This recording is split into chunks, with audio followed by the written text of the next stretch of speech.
ہمارے چینل کو سبسکرائب کریں اور بیل آئیکن دبائیں۔ الحمد لله نحمده ونستعينه ونستغفره ونؤمن به ونتوكل عليه ونعوذ بالله من شرور أنفسنا ومن سيئات أعمالنا من يهده الله فلا مضل له ومن يضلله فلا هادي له ونشهد أن لا إله إلا الله وحده لا شريك له ونشهد أن سيدنا ونبينا ومولانا ومرجعنا ومغوانا محمدا عبده ورسوله أما بعد فأعوذ بالله من الشيطان الرجيم بسم الله الرحمن الرحيم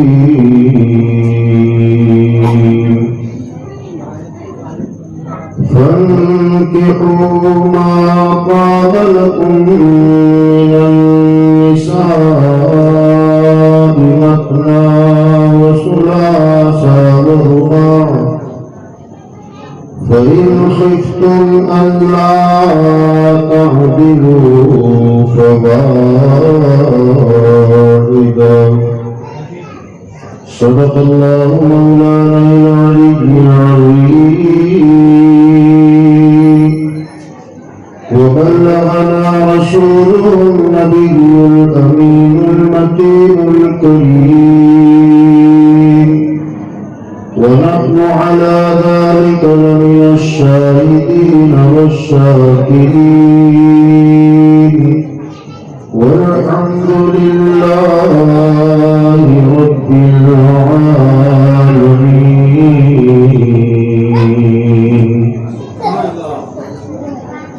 منبر نور پر محفوظ باوقار و معزز علماء ملت اسلامیہ بالخصوص حضرت علامہ مولانا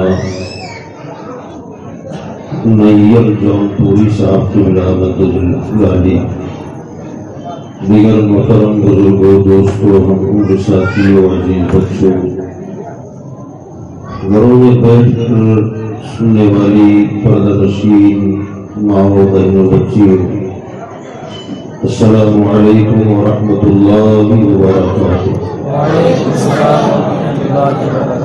آئیے ہمارا مل کر سب سے پہلے آقا انعامدار مدنی تاجدار انیس بھی کساں چارہ ساز دردمنداں سیاح اعلی مقام جناب احمد مجتبی و محمد مصطفیٰ صلی اللہ علیہ وسلم کی بارگاہ بے کس پناہ اپنی عقیدت اور محبت کا بھرپور اظہار کرتے ہوئے سب مل کر بلند آواز سے درود شریف کا نذرانہ پیش کریں. اللہم صل علی سیدنا نبینا مولانا محمد وعلی آلہ وصحبہ وسلم. صلاۃ و سلام علیک یا سیدی یا رسول اللہ صلی اللہ علیہ وآلہ وصحبہ وسلم. دیگر ملت اسلامیہ، جیسا کہ آپ تمامی حضرات جانتے ہیں کہ آج کی جو محفل ہے یہ شادی کے موقع پر منعقد کی جاتی ہے. گرامی قدر علی جناب سید صابر صاحب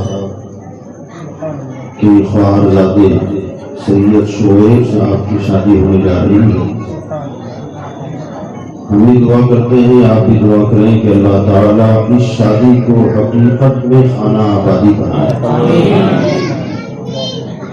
دونوں خاندان جو ایک نئے رشتے کے ساتھ جڑنے والے ہیں، اللہ دونوں خاندانوں کو شیر و شکر بنائے، دونوں کے درمیان خوب محبت و الفت اللہ تعالیٰ عطا فرمائے۔ یہ بڑی خوشائن بات ہے کہ شادی کی تقریبات میں جو کچھ ہوتا ہے ہو رہا ہے، میں کچھ جانتا ہوں، آپ اس سے زیادہ جانتے ہوں گے کہ کیا کیا ہوتا ہے۔ بہرحال ان کا یہ عمل قابل تقلید ہے کہ ان کے اس عمل کی پیروی کی جائے۔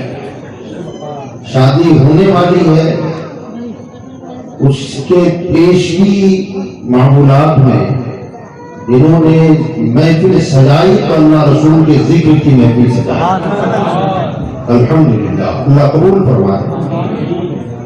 ظاہر بات ہے میں گھر والوں کو، نوشہ میاں کے والدین کو، پہلے خاندان کو مبارکباد دوں کہ انہوں نے آپ کو دعوت دی تو آپ آئے، مجھے دعوت دی میں آ گیا۔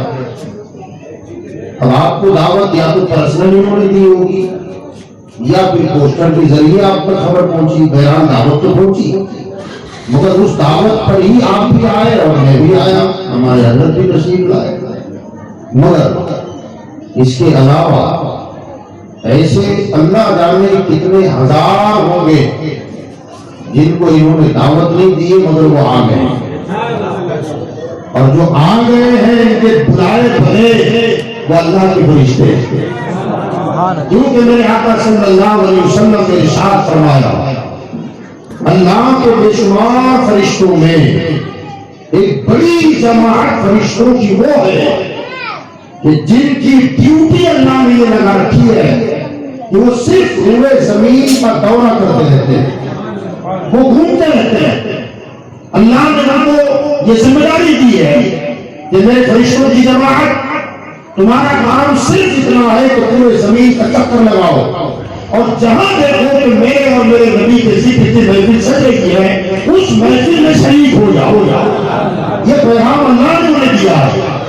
سرکار فرماتے ہیں کہ ان محفلوں کو وہ سارے فرشتے اپنے پروں سے ڈھانپ لیتے ہیں، اور جب تک وہ محفل چلتی رہتی ہے فرشتے جیسے آپ بیٹھ کے سن رہے ہیں ایسے وہ فرشتے بھی یہ کلام سنتے ہیں، اور جب محفل برخاست ہو جاتی ہے، محفل کمپلیٹ ہو جاتی ہے تو وہ فرشتے رب کی بارگاہ میں حاضر دیتے ہیں، حاضری دیتے ہیں۔ اللہ تعالی عالم الغیب و شہادہ ہے، سب کچھ جانتا ہے، پھر بھی پوچھتا ہے فرشتوں مجھے بتاؤ کہاں سے آ رہے ہو؟ سبحان اللہ، اللہ پوچھتا ہے فرشتوں کہاں سے آ رہے ہو؟ فرشتے کہتے ہیں بھائی تعالیٰ زمین سے آ رہے ہیں۔ اللہ فرماتا ہے کہاں سے؟ زمین تو بہت بڑی ہے۔ فرشتے کہتے ہیں مولا زمین پر فلاں ملک کا فلاں صوبہ، فلاں صوبے کا فلاں شہر، فلاں شہر کا فلاں علاقہ، فلاں علاقے کی فلاں گلی، وہاں تیرے اور تیرے نبی کے ذکر کی محفل سجی تھی۔ مولا ہم وہاں گئے تھے، کوئی تیری تعریف کر رہا تھا، تیرے نبی کی باتیں کر رہا تھا، تیرا فرمان سنا رہا تھا، تیرے پیغمبر کا فرمان سنا رہا تھا، اور کافی لوگ بیٹھ کر بڑے غور سے سن رہے تھے۔ اللہ فرماتا فرشتوں گواہ رہو جتنے محفل میں بیٹھے تھے میں نے سب کو بخش دیا۔ فرشتے عرض کرتے مولا تو نے اعلان تو مطلق کر دیا کہ جتنے بیٹھے تھے سب کو بخش دیا۔ اللہ فرماتا ہاں سب کو بخش دی، گواہ ہو۔ اللہ فرشتوں کو گواہ بنا ہے کہ تم گواہ ہو میں نے سب کو بخش دیا ہے۔ فرشتے عرض کرتے بھائی تعالیٰ اس بیٹھنے والوں میں کچھ تو وہ تھے جن پر جہنم واجب ہو چکا تھا، بدعمالیوں اور بدکرداریوں کی وجہ سے جن پر جہنم واجب تھا، اور پورے مطلق کہہ دیا کہ سب کو بخش دیا۔ اللہ فرماتا فرشتوں کیا تم یہ چاہتے ہو کہ میں چن چن کے بخشش کروں؟ اللہ رحمت حق بہانہ نہیں جو ہے، بہانہ نہیں جو ہے، اللہ کی رحمت بہانے ڈھونڈتی ہے، وہ قیمت نہیں دیکھتی کہ کون کیسا ہے کیا ہے۔ اللہ فرماتا تم چاہتے ہو کہ میں چن چن کے بخشوں؟ فرمایا گواہ ہو جتنے اچھے تھے ان اچھوں کے صدقے میں بروں کو بھی بخش اب آپ ذرا غور کریں، اب ذرا غور کریں، شادی ہوگی تب ہوگی، شاید پرسوں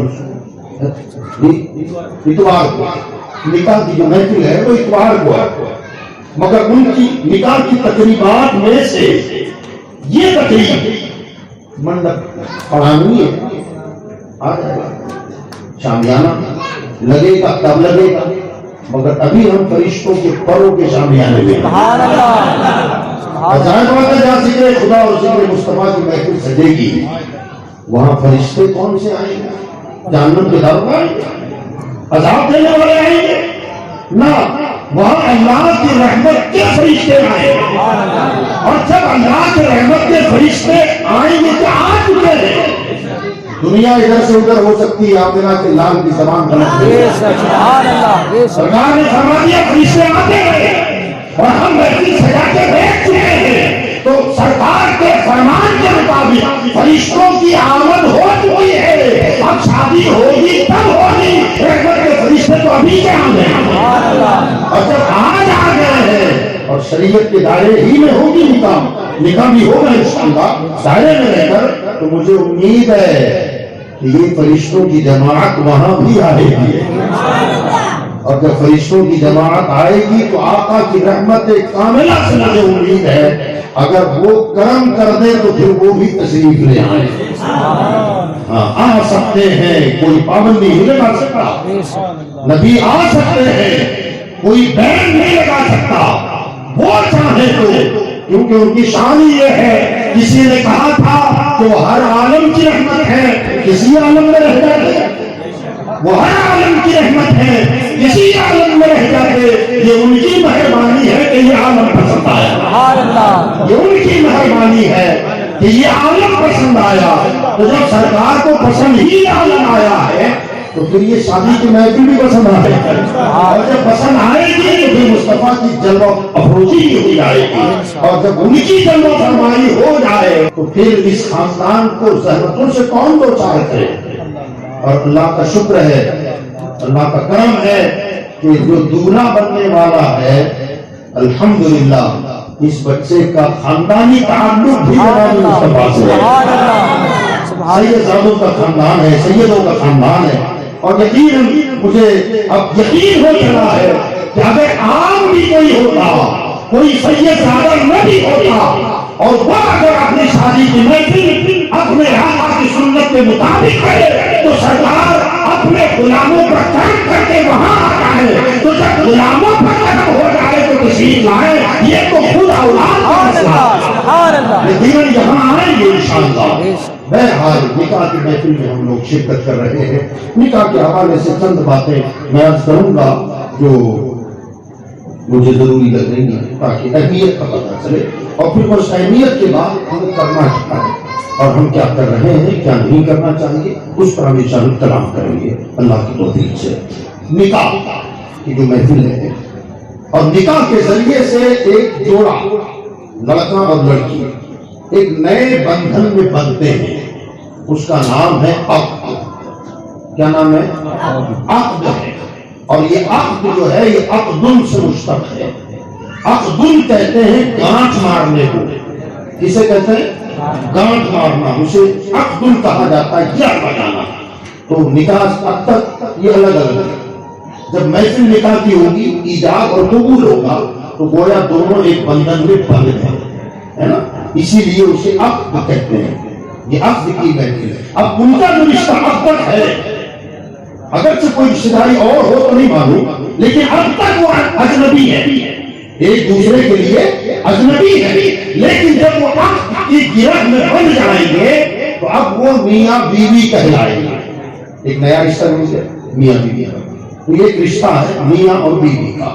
دنیا میں بہت سے رشتے ہیں، باپ بیٹے کا رشتہ ہے، ماں بیٹی کا رشتہ ہے، بھائی بھائی کا رشتہ ہے، ماما بھانجے کا رشتہ ہے، چاچا بھتیجے کا رشتہ ہے، یہ بے شمار رشتے داریاں ہیں، آپ دیکھتے چلے جائیں۔ ان سارے رشتوں کو آپ دیکھیں ایک طرف رکھیں اور میاں بیوی کا ایک رشتہ الگ رکھیں، آپ کو اس کی اہمیت کا پتہ چلے گا کہ تقریباً سارے رشتے انسان کے زمین پر آنے کے بعد جڑتے ہیں اور جڑے ہیں، مگر میاں بیوی کا رشتہ وہ ہے جس کو اللہ نے زمین پر نہیں جوڑا. سب سے پہلا میاں بیوی کا رشتہ جنت میں جوڑا گیا. اس کی اہمیت کا پتہ لگایا اللہ نے لگایا. سب سے پہلا جو میاں بیوی کا رشتہ جڑا ہے حضرت آدم اور حضرت حوا، ان کا نکاح اللہ نے جنت میں فرمایا ہے. اور اس محفل میں گواہ کے طور پر فرشتے ہیں اور نکاح کروایا قیامت میں ہے. رب کے ساتھ میں نکاح کرایا. بیوی ماں حوا ہے اور شوہر حضرت آدم ہے. اللہ تعالیٰ نے نکاح کروا دیا اور وہ رشتے کو جوڑا ہے جنت میں تاکہ ان کی اولاد کو پتہ چلے کہ اس نکاح کی محفل کی اہمیت کیا ہے، اس نکاح کا مقام کیا ہے. اگر اس کا مقام رب کی بارگاہ میں کچھ بھی کم ہوتا تو اللہ دونوں کو پہلے زمین پہ اتار دیتا اور بعد میں نکاح کرواتا. مگر اللہ نے ایسا نہ کیا، بلکہ جنت میں یہ رشتے کو جوڑ کر دنیا والوں کو پیغام دیا ہے کہ میری بارگاہ میں یہ نکاح کی محفل بڑی عظیم ہے اور میاں بیوی کا رشتہ بڑا مبارک ہے. اور نکاح شادی کیا جو بھی ہوتا ہے نا، نکاح یہ میں سمجھتا ہوں خالی مسلمانوں میں شادی نہیں ہوتی، دنیا کے ہر قوم میں شادیاں ہوتی ہیں. برابر کوئی بھی ہو شادی اپنے اپنے رواج کے مطابق وہ لوگ شادیاں کرتے ہیں. مگر ہر کسی قوم کے لوگوں سے کسی فرد سے آدمی سے آپ پوچھیں کہ تمہارے جو شادیوں کا کانسیپٹ ہے، شادیاں آپ لوگ کرتے تم شادی کیوں کرتے ہو، تو تقریباً ہر مذہب کا ماننے والا جواب یہی دیتا ہے کہ شادی اس لیے کرتے ہیں کہ یہ ضرورت ہے. مرد ہو یا عورت ہو، شادی دونوں کی ضرورت ہے، تو ضرورت ہے اس لیے شادی کی جاتی ہے. اب ہم اسلام سے پوچھیں کہ اسلام تو نے اپنے ماننے والوں کو بھی شادی بیاہ کا ایک مزاج دیا ہے، قانون دیا ہے کہ شادی کرو. آخر اسلام کی نظر میں شادی کیا ہے؟ تو اسلام یہ کہتا ہے کہ شادی تمہاری ضرورت تو ہے، اس سے انکار نہیں، ضرورت ہے. مگر اے اسلام کے ماننے والوں، اس کو ضرورت سمجھ کے مت کرنا، اسے ضرورت سمجھ کر نہ کرنا. کیا سمجھ کے کریں؟ خدا کا حکم اور مصطفیٰ کی سنت سمجھ کے. اگر حکم خدا سمجھ کر کرو گے اور نبی کی سنت سمجھ کے کرو گے تو پھر یہ صرف ضرورت تو ضرورت ہوگی ہی. اگر نیت یہ ہو کہ رب کا فرمان ہے، آقا کی سنت ہے، تو پھر یہ ضرورت عبادت بن جائے گی. حکم خدا انکحوا ما طاب لکم من النساء، یہ حکم خدا ہے. اللہ فرماتا ہے نکاح کرو، یہ آرڈر ہے. انکحوا ما طاب لکم من النساء، نکاح کرو ان عورتوں سے جو تمہیں پسند آ جائیں. نکاح کرو ان عورتوں سے جو تمہیں پسند آ جائیں. اب پسند و ناپسند کی طرف ہم نہیں آتے ہیں. اور نکاح کا حکم چونکہ اللہ نے دیا اور اللہ کے حکم پر اگر بندہ عمل کرے تو عبادت ہے. اور پھر آگے نبی کی سنت ہے. آقا فرماتے ہیں ہم نکاح من سنتی ومن رغب عن سنتی فلیس منی. لوگوں نکاح میری سنت ہے.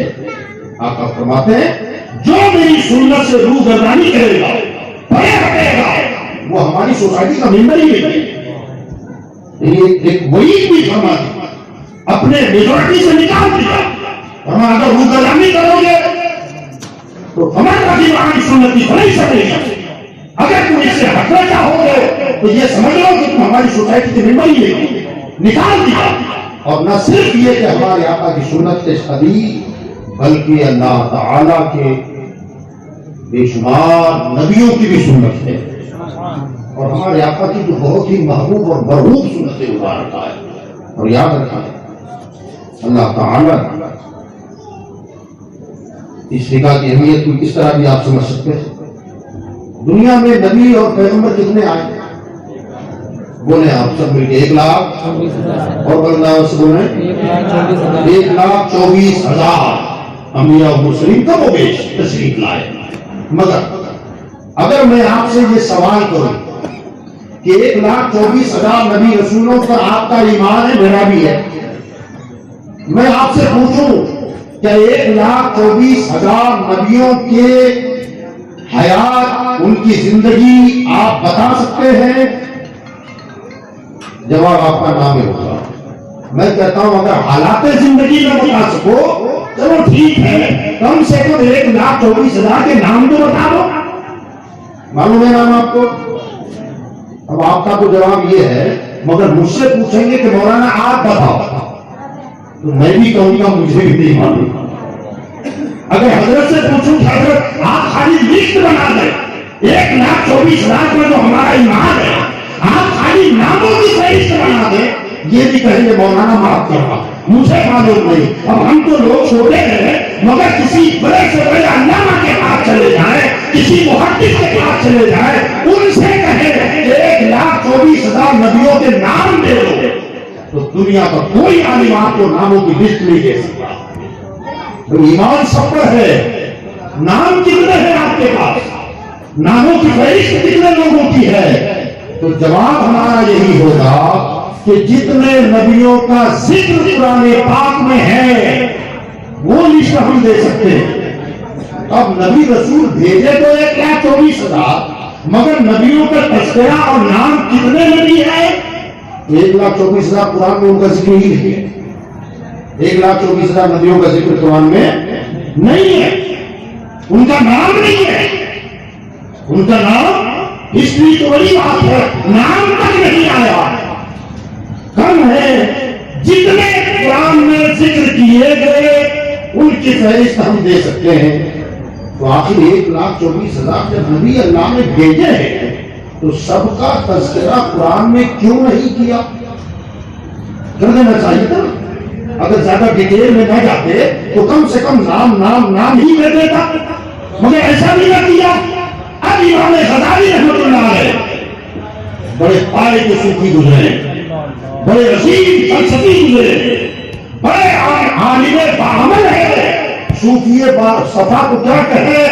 وہ امام الصوفیاء ہے، وہ صوفیوں کے امام ہیں. اور دور ان کا غوث اعظم جیلانی کا ہے. سرکار بغداد کا جو زمانہ ہے اسی زمانے کے امام غزالی ہے. ان کا مزار بھی بغداد میں. الحمدللہ میری حاضری ہوئی ہے وہاں پر، اللہ سب کو وہاں کا یہ حاضری نصیب فرمائے. حضرت سیدنا امام غزالی رحمۃ اللہ علیہ وہ فرماتے ہیں کہ نبی اور رسول اللہ نے 1,24,000 بھیجے، مگر سب کا نام تذکرہ قرآن میں نہیں کیا. تو کن کا تذکرہ کیا؟ فرمایا اللہ نے ان نبیوں کا ذکر قرآن میں کیا ہی نہیں جنہوں نے دنیا میں آ کر شادیاں نہیں کی ہو.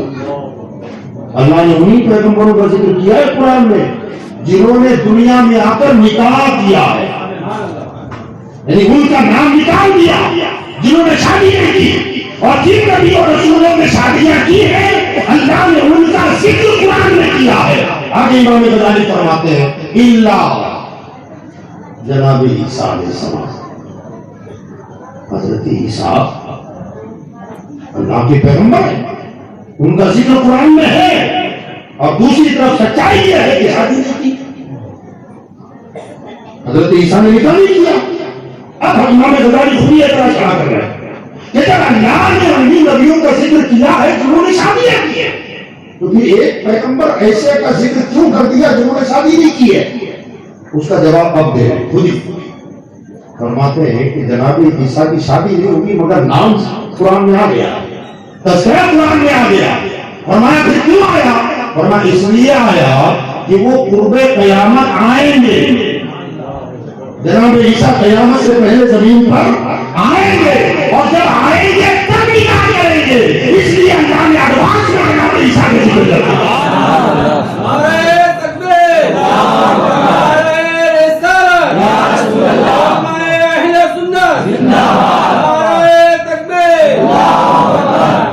اب اس سے بھی پتا چلا کہ نکاح کی اہمیت اللہ کی بارگاہ میں کیا ہے. اب ایک بات، جب اتنی بات ہم سمجھ گئے کہ نکاح اللہ تعالیٰ کو بھی پسند ہے، رسول کو بھی پسند ہے، اس کے نبیوں کو بھی پسند ہے، اور یہ نسل انسانی کے فروغ کا ایک بہترین ذریعہ ہے۔ اور میرے آقا صلی اللہ علیہ وسلم نے ارشاد فرمایا حدیث میں کہ نکاح ان عورتوں سے کرو، ایسے خاندانوں میں کیا کرو جہاں کثرت اولاد ہو۔ یعنی دیکھا کرو دادا دادی نانا نانی ان کے بچے کتنے ہیں، 10 12 15 بچے ہیں تو سمجھ لو اس خاندان کی بیٹی زیادہ بچوں کی ولادت کر سکتی ہے، ایسی بیٹیوں سے نکاح کرو۔ کیوں؟ فرمایا اس کی بھی اولاد زیادہ ہوگی تو قیامت کے دن میری امت کی کثرت پر میں فخر کروں گا۔ سبحان اللہ۔ آقا کہتے ہیں قیامت میں امت کی کثرت پر میں فخر کروں گا۔ آقا فرماتے ہیں قیامت کا جب دن آئے گا نا قیامت کا، تو قیامت کے دن صرف جنتی امتی، کون سے؟ ہاں، جنتیوں کی صفیں لگے گی۔ جیسے نماز میں صفیں لگتی ہے بھائی، ایسے قیامت کے میدان میں جو لوگ پاس ہو جائیں گے جنت کے لیے ان کی صفیں لگے گی، وہ کل صفیں ہوگی 120۔ کتنی صفیں ہوگی قیامت میں؟ 120۔ اب 120 صفیں یہ مت سمجھنا کہ 100-200 آدمی کی ہوگی، ہاں وہ صفیں تو کتنی لمبی ہوگی اور ایک ایک صف میں کتنے لاکھ ہوں گے اللہ اس کا رسول بہتر جانتا ہے۔ ایسی کل صفیں 120 ہوگی اور 120 صفوں میں 80 صفیں تنہا محمد کی امت ہوگی۔ 80 صفیں صرف میرے آقا کی امت کی ہوگی۔ فرماتے ہیں کہ جب قیامت میں سب جمع ہوں گے نا، حضرت آدم سے جناب عیسیٰ تک ہر کوئی اپنی اپنی امت کو، نبیوں کی جماعت ہوگی۔ جیسے یہ علماء حضرات علماء ہمارے بیٹھے ہیں، ان کی کیٹیگری الگ ہے، آپ لوگ بیٹھے ہیں یہ الگ ہے، تو وہاں نبیوں کی جو جماعت ہوگی وہ ظاہر بات ہے ہمارے ساتھ تو نہیں نہ ہوگی، ان کا ایک مقام الگ ہوگا۔ وہ آپس میں کہیں گے آدم شیش سے دیکھو اتنی امت میری ہے، شیش کہیں گے دانیال سے میری امت اتنی ہے، میری امت اتنی ہے، میری امت اتنی ہے۔ آقا کہتے ہیں وہاں میں کہوں گا کیونکہ سب سے زیادہ میری امت ہوگی، میں نبیوں کی جماعت میں کہوں گا کہ سب کی ملا لیں تب بھی میری امت تم سب سے بڑھ جائے گی۔ آقا فرماتے ہیں ایسی بچیوں سے نکاح کرو جہاں کثرت اولاد کے امکانات زیادہ ہوگا۔ مگر افسوس کے ساتھ یہ کہنا پڑ رہا ہے کہ دنیا والوں نے نعرہ دیا اور ہم نے اسے مانا بھی اور مان کر پھر عمل بھی کرنے لگے، ہم دو یہ تماشا ہو گیا۔ اب بتائیے، ہاں شادی اس لیے کریں نیت یہ ہو کہ میرے آقا کی امت میں اضافہ ہو جائے۔ جب آقا کی امت کے اضافے کی نیت سے اگر ہم نکاح کریں گے تو قیامت کے دن سرکار بھی کہیں گے ہاں میں جانتا ہوں تیری نیت کیا تھی، اور الحمدللہ تم نے دنیا والوں کے کہنے پر عمل نہیں کیا، تم نے اللہ رسول کے فرمان پر عمل کیا ہے۔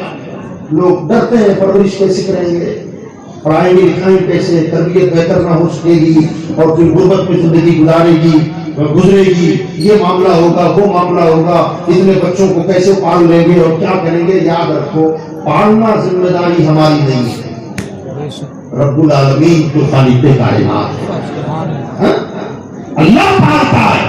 اور قرآن میں اللہ ارشاد فرماتا ہے وَمَا مِن دَابَّةٍ فِي الْأَرْضِ إِلَّا عَلَى اللَّهِ رِزْقُهَا، کہ زمین کے اندر جو کیڑے مکوڑے رہتے ہیں اللہ فرماتا ہے انہیں بھی روزی میں دیتا ہوں۔ جب کیڑے مکوڑوں کو روزی دیتا ہوں تو تیری اولاد کو بھوکا رکھوں گا؟ اس نے رزق کی ذمہ داری خود لی ہے اپنے کرم سے۔ وہ فرماتا ہے کہ میں کیڑے مکوڑوں کو بھی روزی عطا فرماتا ہوں، ان کے سوراخوں میں بھی ان کے دلوں میں روزی عطا کرتا ہوں، تو تمہاری اولاد کو میں کبھی بھوکا نہیں رکھوں گا۔ اور جب اولاد خود پیدا ہوتی ہے نا تو اللہ اس کے پیدا ہوتے کے ساتھ ہی رزق کے دروازے بھی کھول دیتا ہے۔ بھائی میرے گھر بچہ پیدا ہوا، میری بیٹی کیا پیدا ہوا، میرے یہاں بچہ پیدا ہوا، تو پیدا ہوتے ہی ہم پال سکتے ہیں اسے؟ کیسا رزاق ہے۔ ابھی اولاد پیدا نہیں ہوئی اس سے پہلے ہی دو دودھ کی نہریں جاری کر دی۔ نہ باپ کا اختیار ہے نہ ماں کا اختیار، ہاں کیسے روزی پہنچا ہوا ہے۔ ابھی بچہ پیدا نہیں ہوا ہے اور ماں کے سینے میں دودھ کی 2 مٹریں جاری کر دی، فرمایا جب یہ پیدا ہوا تب تو نے نہیں کھایا تو بعد میں کچھ کیا لے گا، ورنہ جب پیدا ہو رہا تھا تب میں نے روزی کا انتظام کیا ہے تو اس کے مرنے تک بھی روزی میں عطا کروں گا۔ جب اس نے ذمہ لے لیا ہے تو ہم فکر کرنے والے کہاں؟ یاد رکھیں مسلمانوں، نسبندی کے حالات سے باہر نکلو۔ یہ سارا تماشا خیروں کا تماشا ہے، یہ شیطانی چکر ہے۔ اللہ کی مخلوق کو ماں کے پیٹ ہی میں قتل کر دینا، قیامت میں جواب دینا پڑے گا، اللہ کے دربار میں جواب دینا پڑے گا۔ اب تو ٹیکنیک باہر نکل آئی نا، میڈیکل سائنس ترقی کر گئی ہے۔ وہ پرانے وقتوں میں دور جہالت میں میرے آقا صلی اللہ علیہ وسلم کی بعثت سے پہلے لوگ کیا کرتے تھے؟ بار بار آپ نے سنا ہوگا، بیٹی پیدا ہوتی تو زندہ دفن کر دو۔ خراب لگتا ہے نا؟ اس زمانے کے اگر واقعات سنے آپ کو رو دیتا ہے یار، کتنے پتھر دل آدمی تھے، کیسے لوگ تھے کہ اپنی اولاد کو زندہ مار دیتے تھے۔ حضور صلی اللہ علیہ وسلم کے پاس ایک صحابی آئے اور دور جہالت کا ایک واقعہ انہوں نے بیان کیا اور بیان کرتے جاتے تھے، روتے جاتے تھے، اور اس کا سن کے میرے آقا بھی روتے تھے۔ وہ کہتے تھے یا رسول اللہ، اللہ کا کتنا بڑا کرم ہوا کہ اللہ نے آپ کو بھیج دیا، ورنہ پتہ نہیں ہمارا کیا ہوگا۔ وہ کہنے لگے یا رسول اللہ، ہمارے معاشرے میں، ہماری سوسائٹیوں میں بچے تو پیدا ہوتے تھے مگر لڑکا ہو تو ہم بڑے خوش ہو جاتے، اور لڑکی اگر ہو جائے تو قدر و جان پر بنائی، مصیبت سمجھتے تھے، زحمت سمجھتے تھے۔ اور پھر معاملہ یہ تھا کہ بچی پیدا ہوتی ہے، دیکھتے کہ لڑکا ہے لڑکی، اگر لڑکی ہے تو باپ خود اٹھا کے لے جاتا، جنگل میں کھڑا کرتا اور زندہ ہی اسے گڈھے میں ڈال کر اپنے ہاتھوں سے مٹی ڈال کر دفنا دیتا۔ یہ حال ہوتا تھا۔ فرماتے ہیں کہ ایک مرتبہ مجھے کسی لمبے سفر پر جانا تھا اور میری بیوی حاملہ تھی، امید سے تھی، بچے کی ولادت قریب تھی۔ میں سفر پر نکلا تو جاتے جاتے میں نے کہا کہ دیکھنا، جب بچہ کی ولادت ہو، اگر بیٹا ہوگا تو بڑی محبتوں اور شفقتوں کے ساتھ اسی پرورش کرنا، اور بیٹی ہو جائے تو پھر اگل بغل کے کچھ لوگوں کو بلا کر وہی کرنا جو ہمارا رواج ہے، جو طریقہ ہے۔ اس نے کہا ٹھیک ہے۔ یہ تو چلا گیا سفر پر، جانے کے بعد ایک لمبی مدت کے بعد واپس آیا، ایک لمبا وقفہ گزرا۔ آتے ہی پہلا سوال، تو حاملہ تھی، بچہ؟ بیوی نے ڈرتے ہوئے کہا لڑکی پیدا ہوئی تھی، مار دیا۔ بہت اچھا، احساس نہیں تھا؟ احساس ہو تو آدمی جواب جائے، کہا میں نے مارا، کہا بہت اچھا کیا۔ مگر اس عورت نے بچی کو مارا نہیں تھا، باپ تو باپ تھا مگر ماں کی مامتا تو ماں کی مامتا۔ پڑوس کے گھر میں چھپا چھپا کے رکھتی تھی، جب باپ باہر چلا جاتا تو گھر میں بلاتی، کھلاتی، نہلاتی، دھلاتی، کپڑے بدلواتی، کنگھی چوٹی کرتی۔ جب باپ کے آنے کا ٹائم ہوتا تو چھپا دیتی پڑوس میں، بغل میں۔ یہ سلسلہ کئی دنوں تک چلتا رہا۔ وہ صحابی خود بیان کرتے ہیں کہ ایک دن میں لمبے وقت کے لیے باہر گیا تھا، میری بیوی سمجھی کہ شام تک نہیں لوٹے گا، مگر میں کام سے فارغ ہوا اور دوپہر ہی کو آ گیا، اچانک آ گیا تو میں نے دیکھا کہ میری بیوی میرے گھر کے آنگن میں ایک بچی 7-8 سال کی بچی کی بال سنوار رہی ہے، اور زندگی میں پہلی مرتبہ میری آنگن میں میں نے بچی کو دیکھا تھا۔ میں دیکھتے ہی کام گیا کہ آخر یہ بچی کہاں سے آئی اور کس کی ہے۔ میں ایک طرف کو سوال ہی کر رہا تھا اور یا رسول اللہ دوسری طرف اس بچی کا چہرہ دیکھتا تو خدا کی قسم مجھے لگتا کہ میں اپنا آئینہ دیکھ رہا ہوں۔ بہو میری شکل پڑی، بہو میرا چہرہ تھا۔ اب ماں چھپاتی تو کیا چھپاتی، پہلے تو کوشش کی کہ پڑوس کی ہے، ادھر کی ہے، مگر چونکہ میری شکل تھی مجھے پہچاننے میں دیر نہ لگی۔ میں نے اپنی بیوی سے کہا جھوٹ نہ بول، یہ بچی ہماری ہے۔ تو وہ قدموں کو پر گر گئی، پیر پکڑ لیے، خدا کے لیے اب تک بچا بچا کے رکھا ہے، اللہ کے لیے معاف کر دو، اگر ایک رہ جائے گی تو کیا نکل جائے گا۔ مگر چونکہ رواج نہیں تھا، ناک کا مسئلہ تھا، میں نے کہا نہ ایسا ہوگا ہی نہیں، میں تو اسے وہی کروں گا جو ہمارا رواج ہے،